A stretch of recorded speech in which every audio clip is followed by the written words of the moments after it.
অবশেষে সব জল্পনা কল্পনার অবসান ঘটিয়ে ব্রাজিলে পৌঁছেছেন দলটির নতুন কোচ কার্লো আনচেলত্তি।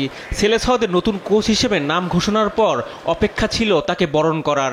স্থানীয় সময় রোববার রাত ৯টায় রিও ডি জেনেরিওতে পৌঁছান তিনি। এ সময় তার সঙ্গে ছিলেন পরিবারের সদস্যরাও।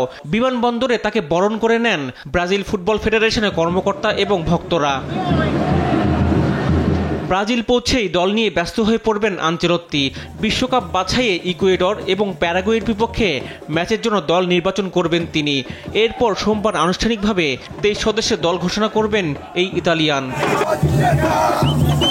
ব্রাজিল জাতীয় দলের হয়ে আনচেলত্তির প্রথম মিশন সেলেসাওতে বিশ্বকাপ বাছাই পর্ব পার করা। কনমেবল অঞ্চলে ১৪ ম্যাচে ২১ পয়েন্ট নিয়ে টেবিলে ৪-এ আছে ব্রাজিল।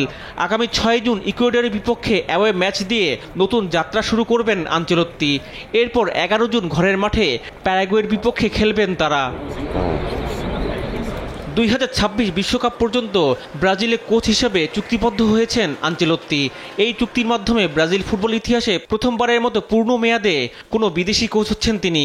এর আগে সাময়িক মেয়াদে সেলেসাওদের কোচ হয়েছিলেন ৩ জন বিদেশি। ব্রাজিলে হেক্সা জয়ের মিশনে আনচেলত্তি কতটা কি করতে পারেন সেটা এখন দেখার। রিফাত আঞ্জুম, দেশ টিভি, স্পোর্টস ডেস্ক।